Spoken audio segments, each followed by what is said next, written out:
The adoption center on station Kepler 7 hummed with the usual cacophony of interspecies chatter, but in the corner of the children's wing, silence reigned. Luna sat cross-legged on her narrow cot, her pale blue skin almost translucent in the artificial lighting. Her large violet eyes tracked the movement of prospective families as they walked past her section, their gazes inevitably sliding away when they noticed her. At 12 cycles old, Luna had been through 17 families. The record was whispered among the staff with a mixture of pity and frustration. Most children found homes within their first few placements, but Luna was different. Her telepathic abilities were unstable, her emotional responses unpredictable, and her species, the Villani, carried the stigma of their homeworld's violent past. Director Cass, a stern Rigelian with 4 arms and infinite patience, approached Luna's quarters. "There's another family interested," she said gently, her secondary hands adjusting the datapad. "The Torrens from Centauri Prime. They specialize in difficult cases." Luna didn't look up from the small holographic puzzle she'd been working on for days. "How long until they bring me back?" "Luna. The Hendersons lasted 3 weeks. The Voss family made it to day 12. The record was the Jung Collective, almost 2 months before they decided I was incompatible with their family dynamic." Luna's voice carried no bitterness, just the weary acceptance of a child who had learned not to hope. Cass knelt beside the cot, her expression softening. "Not every family is the right fit. That doesn't mean there isn't one out there for you." "I'm broken," Luna said simply finally, meeting Cass's eyes. "My telepathy hurts people. I can't control it when I'm scared or angry. My own birth parents gave me up because I was defective. The truth hung between them like a physical weight." Luna's telepathic abilities were indeed unstable, a rare genetic variant that caused her to project raw emotion rather than controlled thought. Fear became terror in the minds of others. Sadness became despair. Anger became rage. Most families couldn't handle the psychic feedback, especially when Luna's emotions were already fragile from repeated abandonment. "The Torrens are experienced," Cass insisted. "They've worked with telepathic children before." Luna returned to her puzzle, her small fingers manipulating the holographic pieces with practiced precision. "I'll pack tonight." 3 days later, Luna stood in the pristine living space of the Torrens family compound. They were Altarians, tall, elegant beings with crystalline skin that refracted light in beautiful patterns. Dr. Mira Torrens was a renowned child psychologist, her husband Vale, a respected educator. Their own children, twin boys named Kyle and Nex, watched Luna with curious but cautious eyes. "We understand your condition is challenging," Dr. Torrens explained, her voice clinically kind. "We've prepared a specialized room with psychic dampeners to help contain any episodes." Luna nodded, her small hands clutching the single bag that contained all her possessions. The room was beautiful but sterile, lined with technology designed to suppress her abilities. It felt like a cage made of kindness. For 19 days, Luna tried to be perfect. She kept her emotions locked down tight, spoke only when spoken to, and spent most of her time in the dampener room where her presence wouldn't affect the family. But perfection is exhausting, especially for a traumatized child. The breakdown came during a family dinner. Kyle had made an innocent comment about Luna's unusual appearance, and the accumulated stress, loneliness, and desperate desire to belong crashed through her mental barriers like a tsunami. The entire family was hit with a wave of anguish so profound that Dr. Torrens collapsed. Vale began weeping uncontrollably, and the twins screamed in harmonized terror. By morning, Luna was back at the center, sitting on the same cot, working on the same puzzle. 18 families. A new record that no one wanted to celebrate. The cafe on Kepler 7's merchant level was a curious establishment that catered to the dietary needs of dozens of species. Marcus Reed sat in the corner booth, nursing his 3rd cup of coffee and reviewing the adoption files on his tablet. As a human freelance engineer, he spent most of his time traveling between stations, but something about this particular stop had made him linger. He wasn't supposed to be here, looking at adoption profiles. Marcus had always considered himself unsuited for parenthood, too busy with work, too set in his solitary ways. But yesterday, while fixing the environmental systems in the station's residential sector, he'd overheard a conversation between two Kepler staff members about a child no one wanted. 18 families, one had said. Poor thing's been returned more times than a defective hyperdrive unit. The telepathic feedback is just too intense, the other replied.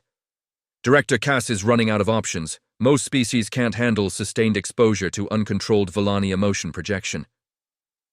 Marcus had asked casual questions, learned about Luna's situation, and found himself requesting her file.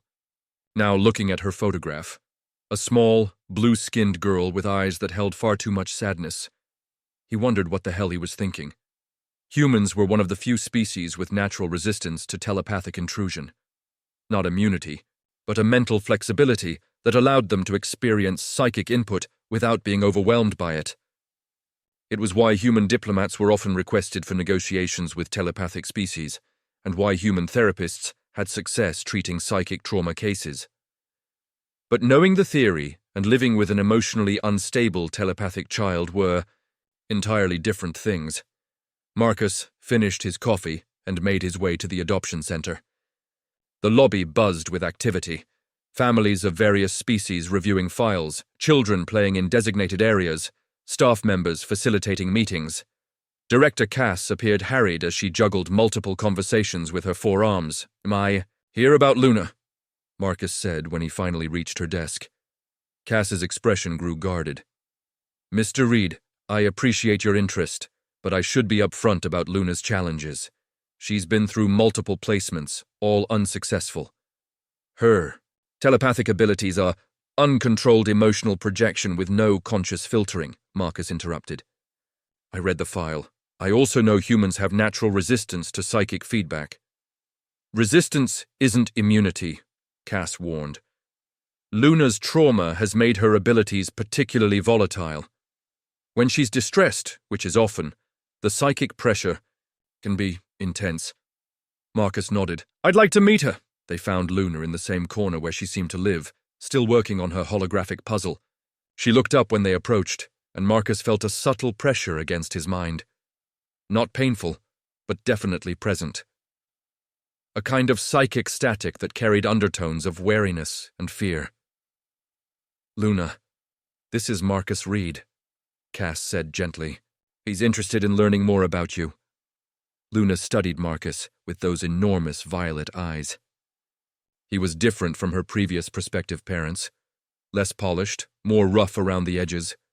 His mind felt different too, somehow more flexible, less rigid than others she'd touched. You're human, Luna observed. Guilty as charged, Marcus replied, settling onto the floor beside her cot. What are you working on? Luna hesitated, then showed him the puzzle. It was incredibly complex, a three-dimensional mandala that required solving multiple layers simultaneously. It's a Centauri meditation puzzle. It helps me focus, keeps my abilities contained. Marcus examined the intricate pattern, impressed despite himself. How long have you been working on it? 3 months. I've solved it 14 times, but I keep starting over. Luna's voice was small. It gives me something to do while I wait. Wait for what? For someone to want me, but nobody does, not really. The psychic pressure increased slightly, carrying a wave of bone-deep loneliness that made Marcus's chest tighten. My emotions hurt people. I can't help it. Marcus reached out slowly, stopping just short of touching her hand. What if someone wasn't hurt by your emotions? What if they could handle whatever you're feeling? Luna's eyes widened. Nobody can. I've tried 18 times. What if the 19th time was different? For the first time since Marcus had arrived, Luna's carefully controlled expression cracked. Hope flickered across her features, brief and fragile, but real. The psychic pressure shifted, carrying just a hint of cautious optimism, before Luna slammed her barriers back into place. Don't, she whispered. Don't say things like that unless you mean them. Marcus met her gaze steadily. I don't say things I don't mean. The first week with Marcus was the longest Luna had ever spent waiting for the other shoe to drop. His small apartment in the station's residential sector was spartanly furnished but comfortable, with large windows that offered a view of the docking bays. Luna had been given the bedroom while Marcus made do with the couch, an arrangement that baffled her. Most families had elaborate contingency plans for containing her when she inevitably acted out. Marcus seemed to have no such plans. On day 3, Luna accidentally knocked over a glass of water while reaching for her tablet.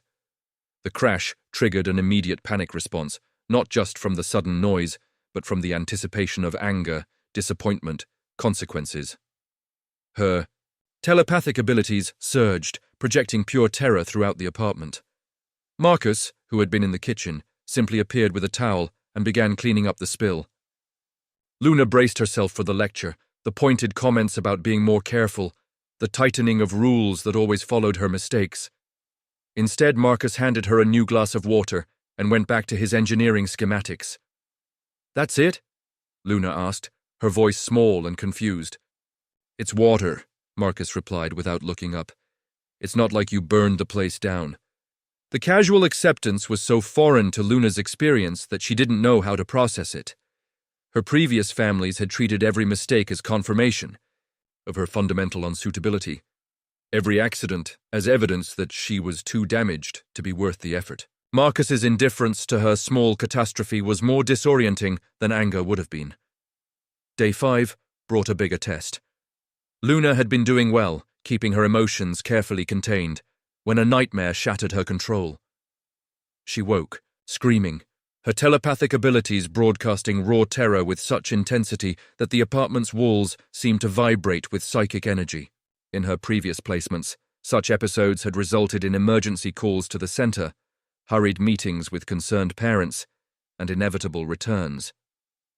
Marcus appeared in the doorway, his hair rumpled from sleep, and sat on the edge of the bed. The psychic storm raged around him, fear, abandonment, desperate loneliness crashing against his consciousness like waves against a seawall. He weathered it calmly, neither fleeing nor trying to comfort her, just present and steady until the intensity gradually subsided. "Better?" he asked when Luna's breathing finally evened out. She nodded, exhausted and ashamed. "I'm sorry, I know it hurts." "It doesn't hurt," Marcus interrupted gently. "It's intense, but not painful, like standing in a strong wind." Luna stared at him. "But everyone says the telepathic feedback is supposed to be overwhelming for most species, yeah. Humans are different. We're stubborn that way." Marcus tucked the blanket around her shoulders. "You want to talk about the nightmare?" She shook her head, still too raw to put words to the familiar dream of endless rejection, of being unwanted by everyone who ever claimed to care. "Okay, I'll be on the couch if you need anything." Day 8 brought visitors. Director Cass arrived, with Dr. Vale Torrens, Luna's most recent placement, for a standard welfare check. Luna tensed as they entered, expecting Marcus to present her like a well-behaved pet, to demonstrate how much progress she'd made in controlling her problematic behaviors. Instead, Marcus offered them coffee and continued reading his technical manuals while Luna worked on her puzzle at the kitchen table. The adults talked around her, discussing adjustment periods and behavioral expectations, but Marcus seemed utterly unconcerned with proving anything.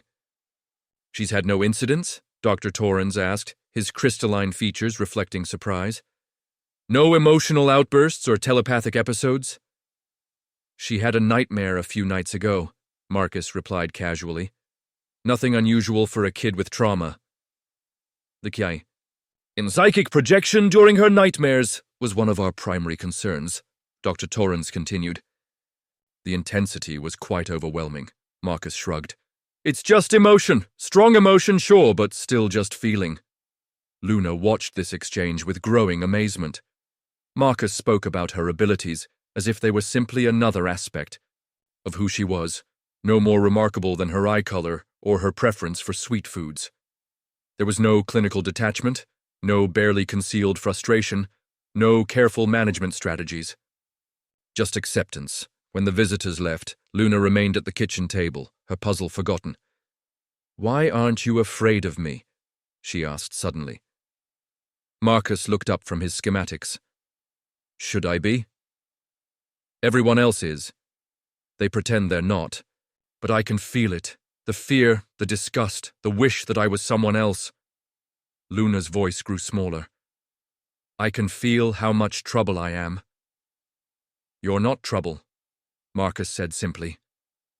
You're a kid who's been hurt, and hurt kids have big feelings. That's normal.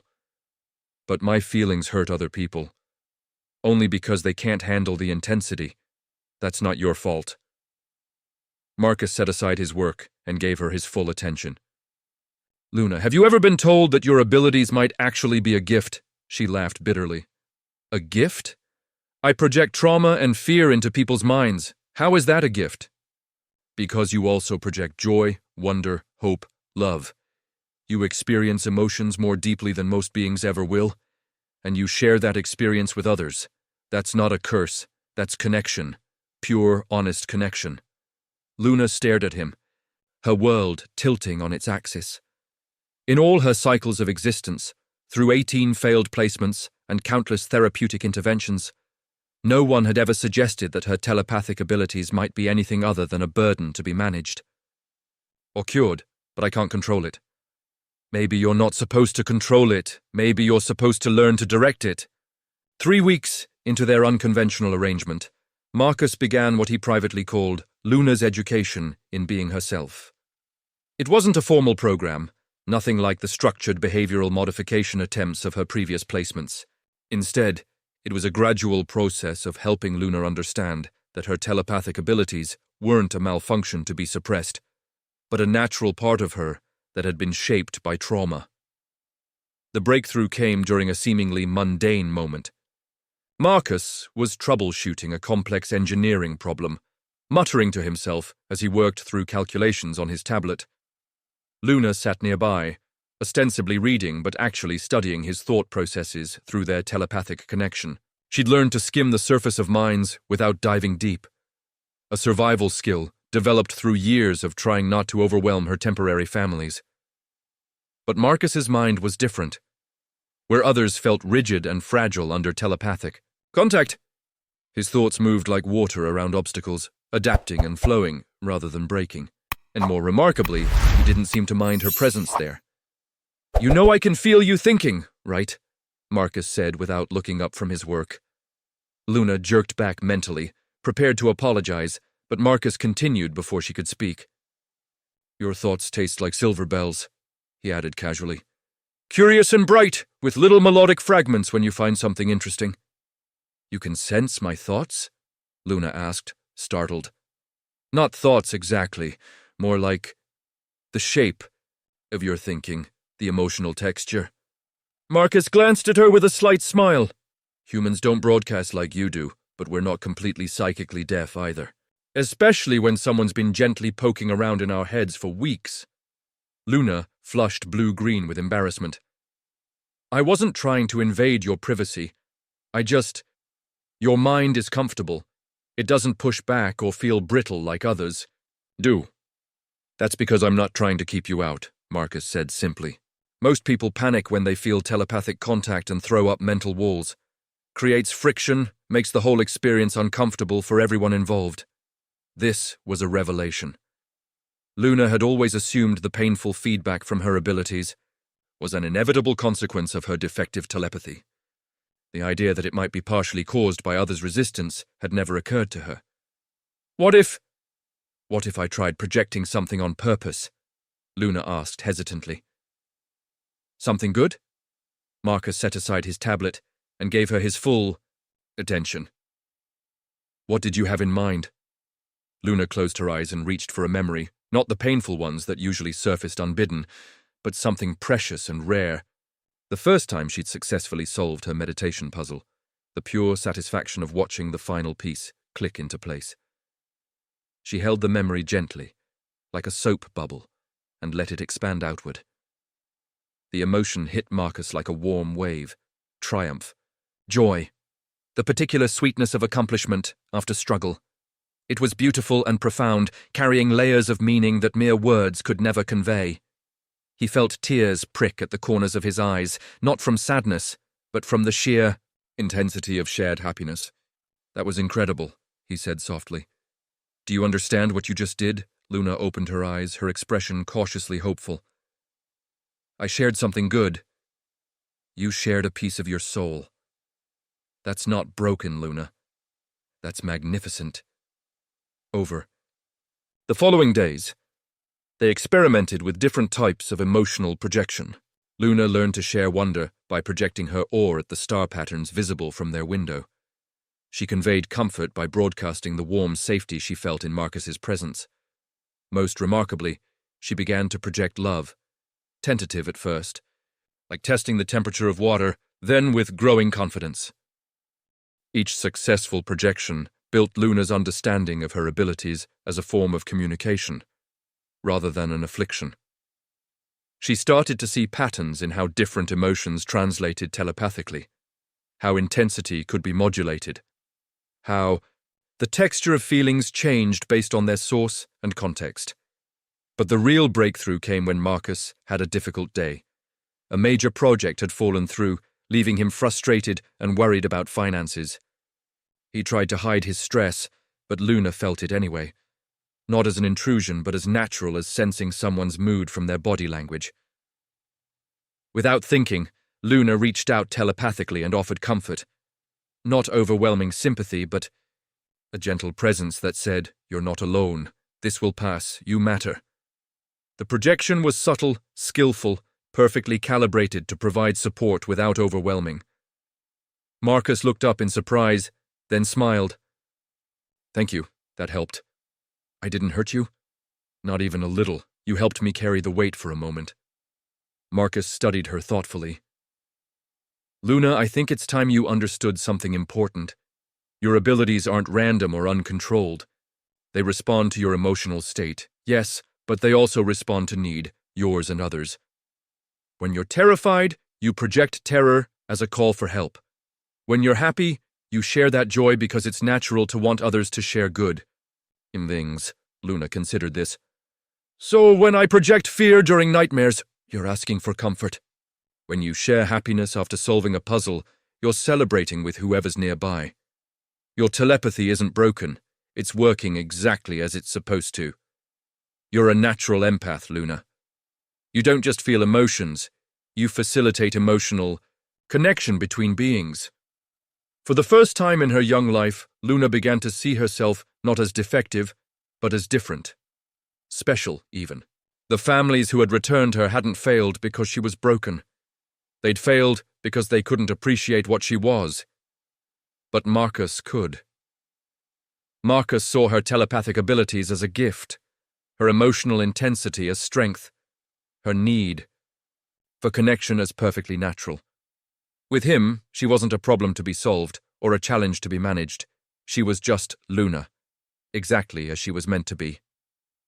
Luna's newfound confidence was put to the test when the Galactic Child Welfare Agency announced a formal review of her placement with Marcus. Despite her obvious progress, there were concerns about the long-term viability of a single human raising a traumatized Vellani child. The investigation would be thorough, invasive, and potentially decisive.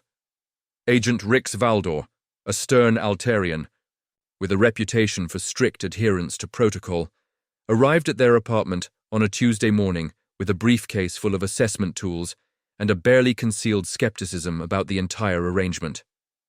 Luna had met agents like Valdor before, beings who saw her as a case file rather than a person who measured her worth in terms of successful behavioral metrics. "Mr. Reed," Valdor began, spreading documents across the kitchen table. "I must say this placement is highly irregular. Single-parent adoptions are rare. Interspecies single-parent adoptions are nearly unprecedented. And placing a child with Luna's documented behavioral challenges with an individual with no formal training in xenopsychology is concerning." Marcus poured coffee for both adults, while Luna retreated to her puzzle, trying to make herself invisible. The familiar pattern of evaluation, judgment, and inevitable disappointment was beginning, and she prepared herself for another return to the center. "What specific concerns do you have?" Marcus asked calmly. "Luna has been returned by 18 families, Valdor replied, consulting his files. Families with specialized training, multi-parent support structures, and extensive resources. What makes you believe you can succeed where they failed? I don't think they failed because they lacked resources, Marcus said. I think they failed because they were trying to fix something that wasn't broken. Valdor's crystalline features reflected his skepticism. Luna's uncontrolled telepathic projections have caused documented psychological trauma to multiple families. 3 individuals required therapeutic intervention after exposure to her emotional episodes. Luna winced, feeling the familiar weight of shame settle over her shoulders. She knew about the Hendersons' daughter, who had developed severe anxiety after experiencing Luna's nightmares secondhand. She knew about Dr. Torrens's colleague, who had suffered what he described as psychic burnout from prolonged exposure to her emotional instability. But something unexpected happened. Instead of the usual spike of self-hatred and despair, Luna felt something else. Marcus's steady presence, warm and unshakable. Through their telepathic connection, she sensed his absolute certainty that she was not the problem, that the previous family's inability to handle her abilities reflected their limitations, not hers. Agent Valdor, Marcus said quietly, have you personally experienced Luna's telepathic abilities? I have reviewed the documented effects. That's not what I asked. Have you experienced them yourself? Valdor looked uncomfortable. It would be inappropriate for me to subject myself to potentially traumatic psychic contact during an official evaluation. Luna, Marcus said gently, would you be willing to share something with Agent Valdor? Something that shows him who you really are? Luna looked up from her puzzle, her violet eyes wide with uncertainty. Every instinct told her to stay hidden, to keep her abilities contained, to avoid giving this stern official more ammunition to use against her placement with Marcus. But Marcus believed in her. More than that, he saw her abilities as a gift rather than a curse. Maybe it was time she stopped hiding from who she really was. What should I share? She asked softly. Whatever feels right, Marcus replied. Trust yourself. Luna closed her eyes and reached deep within herself, past the layers of trauma and fear, to find something pure and true. She found it in her growing sense of belonging, the cautious but real love she felt for Marcus, the wonder of being accepted exactly as she was. She gathered these emotions carefully, like precious flowers, and offered them to Agent Valdor as gently as she could. The projection hit Valdor like a sunrise, warm, beautiful, complex, and utterly honest. He experienced Luna's journey from despair to hope, felt her deep capacity for love despite repeated rejection, understood the profound loneliness that had shaped her desperate need for connection.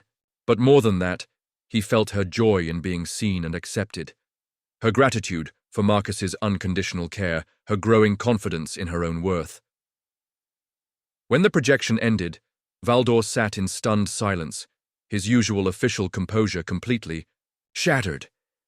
Tears ran down his crystalline cheeks, not from pain, but from the overwhelming beauty of genuine emotional connection. That was... He struggled for words. I've never experienced anything like that. The depth, the clarity, the pure honesty of it. That's who Luna really is, Marcus said quietly. Not a broken child who needs to be fixed, but an incredibly gifted young being who needs to be understood. Valdor looked at Luna with new eyes, seeing not a case file or a problem to be solved, but a remarkable individual whose abilities could bring profound healing and connection to the galaxy. Your telepathic range is extraordinary, he said to Luna, and your emotional clarity is unprecedented. Have you ever considered that your abilities might be exactly what some families need? Luna blinked in surprise.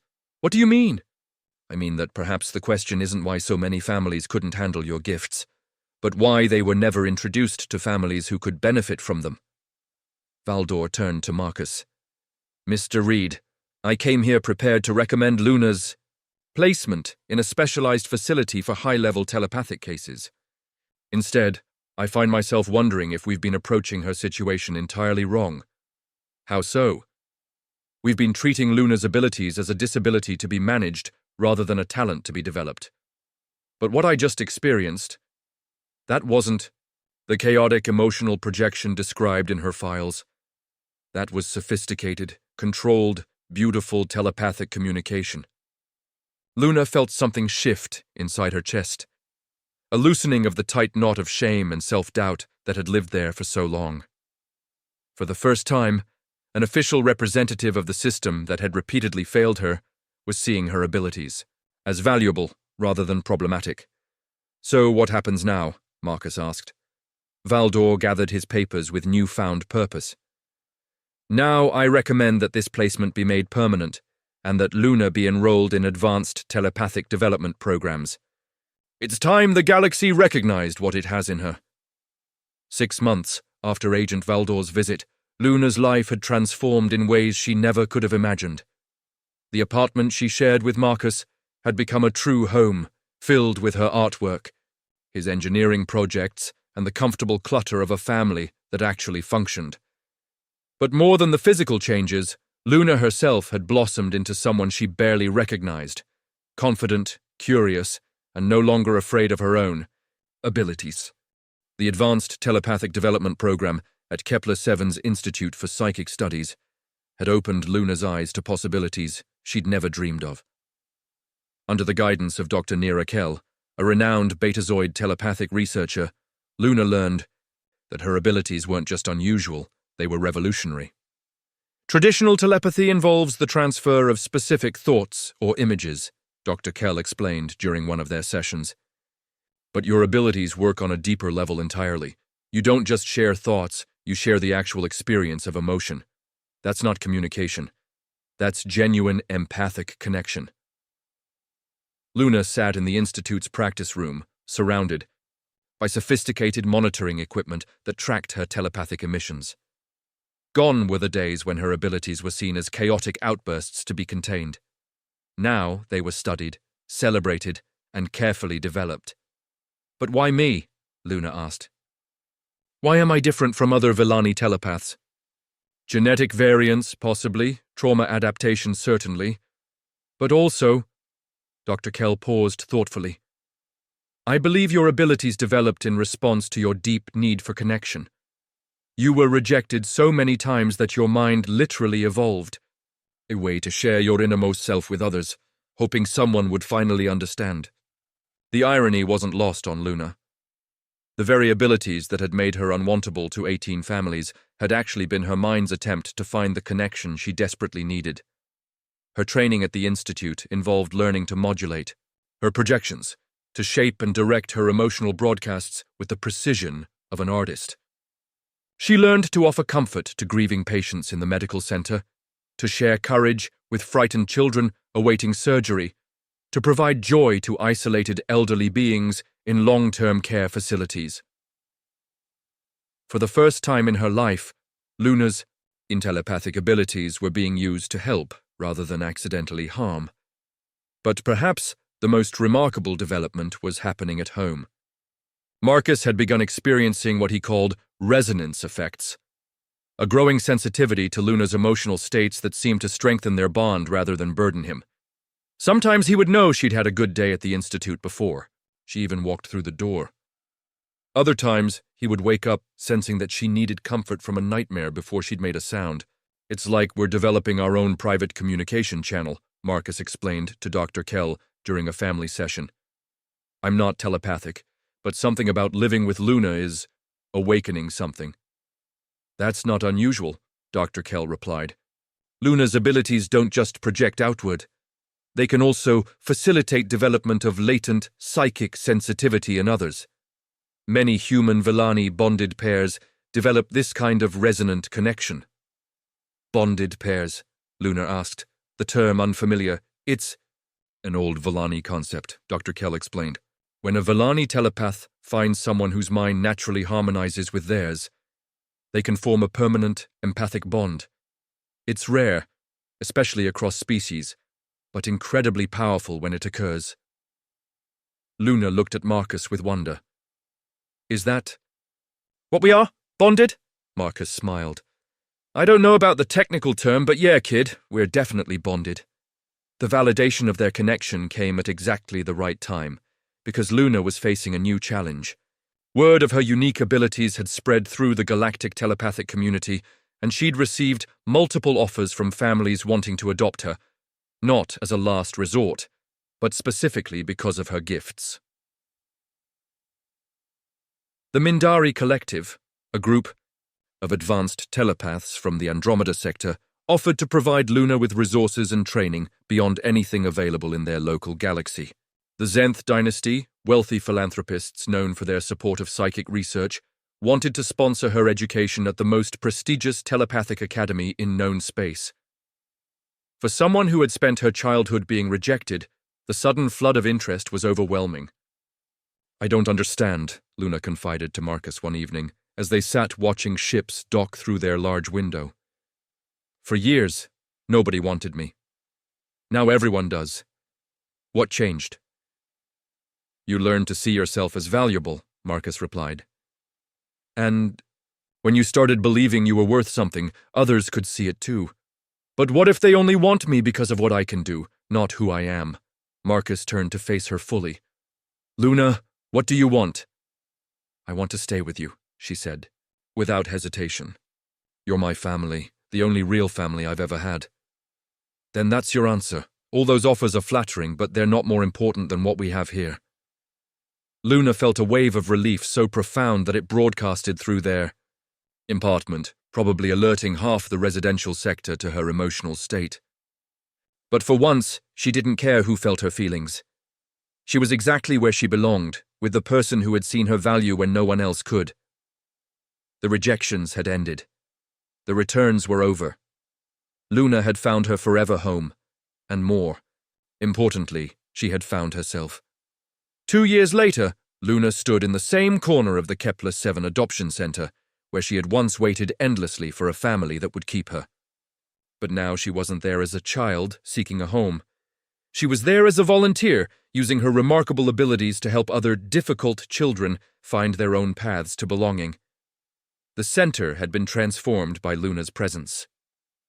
Her unique empathic gifts allowed her to connect with traumatized children in ways that traditional counselors couldn't, sharing hope and healing directly through telepathic contact. More importantly, her success story had changed how the center approached supposedly unadoptable children. Luna's case taught us that we were asking the wrong questions, Director Cass explained to a group of prospective parents. Instead of focusing on what children couldn't do, we started asking what special gifts they might have that we hadn't recognized.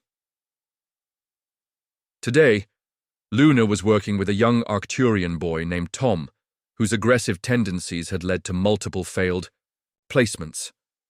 Like Luna had once been, Tom was angry, scared, and convinced that he was fundamentally unlovable. But Luna could sense the deep loneliness beneath his hostile exterior, the desperate need for acceptance that he'd learned to hide behind walls of rage. "I don't need your help," Tom muttered as Luna approached his corner of the children's wing. "I'm fine by myself." "I used to say the same thing," Luna replied gently, settling cross-legged nearby. The same position she'd once held while waiting for someone to see her value. "Want to know a secret?" Tom glanced at her suspiciously, but didn't move away. "Was returned by 18 families before I found the right one," Luna continued. 18, that was a station record. "So?" Tom's voice was defensive, but Luna could sense his surprise through their proximity. "So I know what it feels like to think you're broken beyond fixing. I know what it's like to believe that nobody could ever really want you." Luna's telepathic abilities stirred, offering the faintest whisper of understanding. Not overwhelming, just a gentle recognition of shared pain. Tom's hostile expression flickered. "You're that Villani kid everyone talks about, the one who got the good placement." "I got the right placement," Luna corrected. "There's a difference. Marcus didn't take me because I was easy or convenient or because he wanted to rescue someone. He took me because he could see who I really was, underneath all the fear and anger."